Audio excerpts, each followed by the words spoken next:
Assalamualaikum warahmatullahi wabarakatuh. Kembali lagi bertemu dengan saya, Norawati, di mana di video kali ini saya akan membahas materi tentang non-current liabilities atau liabilitas jangka panjang. Nah, untuk teman-teman yang penasaran dengan pembahasannya, simak video berikut ini. Nah, di video sebelumnya saya sudah menyinggung sedikit tentang liabilitas jangka panjang. Nah, di mana liabilitas jangka panjang adalah kewajiban saat ini yang berasal dari transaksi masa lalu dan akan diselesaikan di masa yang akan datang dalam jangka waktu pelunasan lebih dari 1 tahun atau lebih dari 1 siklus operasi normal, dan yang menjadi patokan itu mana yang lebih panjang antara keduanya. Nah, kemudian yang termasuk ke dalam liabilitas jangka panjang itu, yang pertama ada bond payable atau obligasi, yang kedua ada long term notes payable, hutang jangka panjang, lalu yang ketiga ada mortgages payable atau hutang hipotek, yang mana hutang hipotek ini adalah hutang yang disertai jaminan berupa aset. Lalu yang keempat adalah pension liabilities atau kewajiban terkait dengan dana pensiun. Nah, di mana dalam dana pensiun ini ada yang dikenal dengan imbalan pasti dan manfaat pasti. Nah, di dalam manfaat pasti inilah itu yang termasuk ke dalam liabilitas jangka panjang. Lalu yang kelima ada leasing liabilities atau liabilitas terkait dengan leasing. Nah, kita mulai pembahasan yang pertama yaitu tentang bond payable. Nah, di dalam penerbitan obligasi atau bond payable ini ada yang dikenal dengan namanya dokumen atau bond kontrak atau sering juga disebut dengan bond indenture. Nah, kemudian di dalam sertifikat tersebut nantinya akan mempresentasikan adanya janji, kemudian atau orang biasa menyebut obligasi ini sebagai notes payable jangka panjang karena ada janji dalam bentuk untuk melunasi. Dan yang akan dilunasi itu ada dua. Yang pertama adalah sejumlah uang pada tanggal jatuh tempo sesuai nilai nominal atau nilai yang tercantum dalam sertifikat obligasi atau dalam kontrak obligasi. Kemudian membayar sejumlah uang secara periodik. Nah, itu namanya bunga. Dan pembayaran bunga itu dihitung dengan mengalihkan tingkat bunga yang tertera dalam sertifikat obligasi, kemudian dikalikan dengan nilai nominal, kemudian dikalikan dengan number of period. Nah, di dalam sertifikat obligasi ini, selain tertera nilai nominal, juga tertera tingkat bunga atau yang sering disebut contractual interest rate atau tingkat bunga tercatat. Kemudian pembayaran bunga itu bisa semi-annually atau per semester, bisa juga annually atau per tahun, bisa juga quarterly atau per kuartal, dan bisa juga monthly atau per bulan. Nah, penerbitan obligasi ini digunakan sebagai salah satu alternatif ketika perusahaan membutuhkan sejumlah dana dalam jumlah yang besar. Nah, jadi obligasi adalah janji yang dibuat oleh penerbitnya untuk membayar sejumlah uang yang meliputi pembayaran sejumlah uang pada saat jatuh tempo sesuai nilai nominalnya dan pembayaran bunga secara periodik. Nah, kemudian ada keunggulan pendanaan menggunakan obligasi dibandingkan dengan menerbitkan saham. Nah, yang pertama, tidak ada kontrol atau hak pengendalian dari pemilik obligasi. Di mana apabila pada itu saham itu ada yang namanya hak pengendali sesuai dengan jumlah kepemilikan saham. Lalu yang kedua, adanya penghematan pajak. Yang ini karena dengan adanya penerbitan obligasi, maka perusahaan mempunyai kewajiban untuk membayar bunga secara periodik.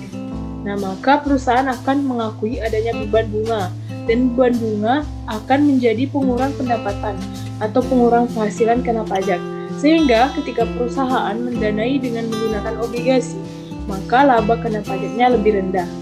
Lalu yang ketiga adalah earning per share-nya lebih tinggi karena tidak ada penambahan saham yang beredar. Nah, kemudian ada jenis-jenis obligasi.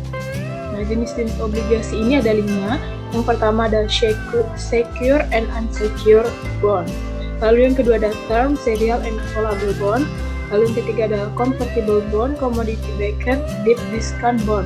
Yang keempat ada register and bearer atau coupon bond. Dan yang kelima ada income and revenue bond.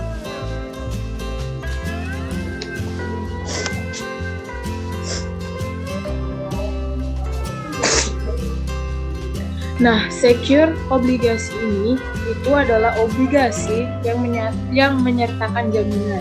Sedangkan unsecure bonds adalah obligasi yang tidak menyertakan jaminan. Kemudian yang kedua ada term, serial, and callable bond. Nah, term bond ini artinya obligasi itu hanya dilunasi oleh penerbitnya satu kali. Nah, contohnya, saya menerbitkan obligasi pada tanggal 1 Januari 2015 dan akan jatuh tempo 5 tahun mendatang. Nah, maka pembayarannya itu atau pelunasannya itu hanya satu kali pada tanggal 1 Januari 2020. Kemudian serial bond. Nah, untuk serial bond ini obligasi itu dalam pelunasannya tidak hanya satu kali, tetapi bisa lebih dari satu kali, misalnya 2 kali atau sebagainya. Nah, contohnya seperti yang tadi, saya menerbitkan obligasi di 1 Januari 2015 dan akan jatuh tempo 5 tahun mendatang. Nah, saya itu bisa melakukan pembayarannya misalnya di tanggal 1 Januari 2019 dan satunya lagi di tanggal 1 Januari 2020. Kemudian ada callable bond. Nah, callable bond ini adalah obligasi yang memiliki hak bagi penerbit obligasi untuk melunasi utang obligasi lebih cepat dari tanggal jatuh tempo. Nah, kemudian yang ketiga ada convertible bond. Nah, convertible bond ini adalah obligasi yang memiliki hak untuk dapat dikonversi menjadi saham biasa. Kemudian yang keempat ada register and bearer bond. Register ini artinya dalam obligasi tertera nama pemilik obligasi atau biasa disebut register bond atau obligasi tercatat. Kemudian bearer itu artinya tidak menyebutkan nama pemilik obligasi. Lalu yang kelima itu ada income and revenue bond. Nah, income bond ini adalah obligasi yang pembayaran bunganya baru dilakukan perusahaan jika perusahaan itu memperoleh laba. Nah, jika perusahaan tidak memperoleh laba, maka tidak harus menunaikan kewajibannya untuk membayar bunga. Dan income bond ini itu bertentangan dengan pemahaman bahwa pembayaran bunga secara periode dilakukan baik ketika perusahaan memperoleh laba ataupun tidak. Kemudian yang menentukan harga jual dari sebuah obligasi itu ada 4. Yang pertama, supply and demand of buyers and sellers atau permintaan dan penawaran. Nah, kalau obligasi kita permintaannya tinggi dibanding dengan jumlah yang kita tawarkan, maka secara hukumnya harga dari obligasi kita itu akan mahal. Lalu yang kedua, relative risk atau resiko relatif yang menyertai obligasi tersebut. Nah, ini sesuai dengan prinsip yaitu high return high risk, di mana apabila kita ingin return yang tinggi, maka akan ada risiko tinggi yang menyertainya. Lalu yang ketiga ada market condition atau kondisi pasar, dan yang keempat ada state of the economy atau kondisi ekonomi dari suatu negara. Nah, kemudian ada 3 cara untuk menentukan harga jual dari suatu obligasi, yaitu yang pertama dengan harga jual yang ada pada sertifikat.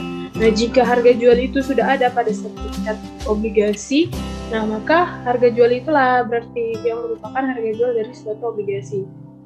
Lalu yang kedua itu apabila misal di soal itu tidak disebutkan harga jual tetapi hanya nilai nominal dan kurs jual, nah maka cara mengetahui harga jualnya yaitu dengan nilai nominal dikalikan dengan kurs jual tersebut. Lalu yang ketiga menggunakan present value.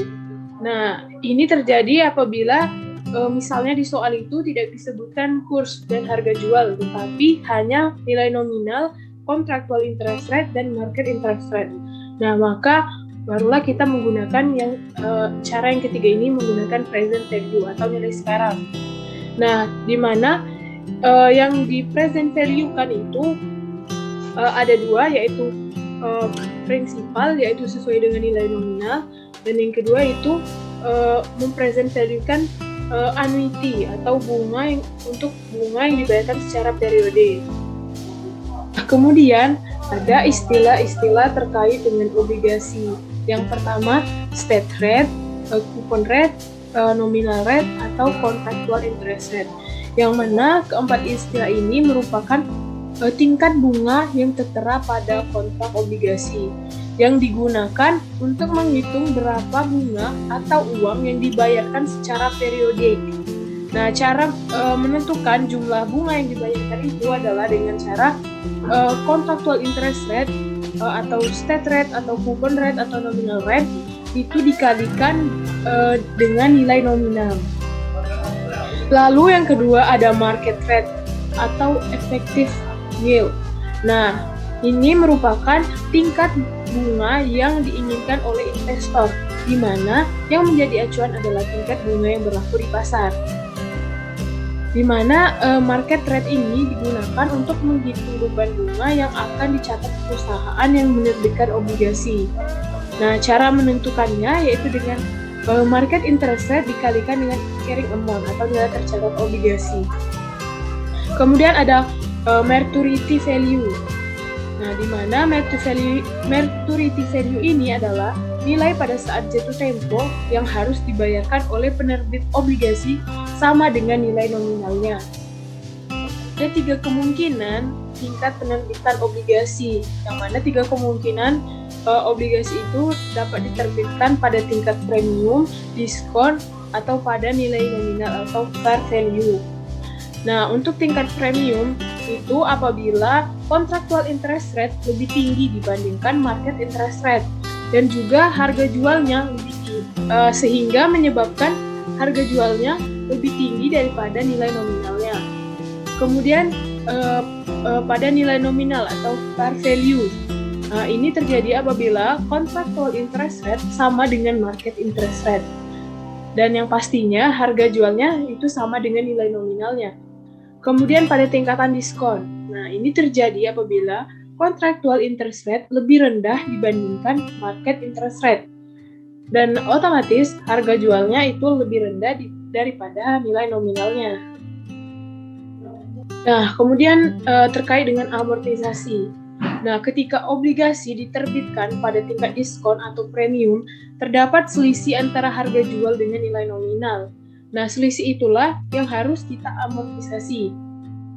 Nah, di mana amortisasi di sini artinya perusahaan akan memperhitungkan berapa yang akan dialokasikan sebagai penambah bond payable secara periodik apabila itu diskon, dan berapa jumlah yang akan mengurangi bond payable secara periodik apabila itu pada tingkat premium, sehingga nanti carrying amount pada saat jatuh tempo baik itu diskon maupun premium sama dengan nilai nominalnya.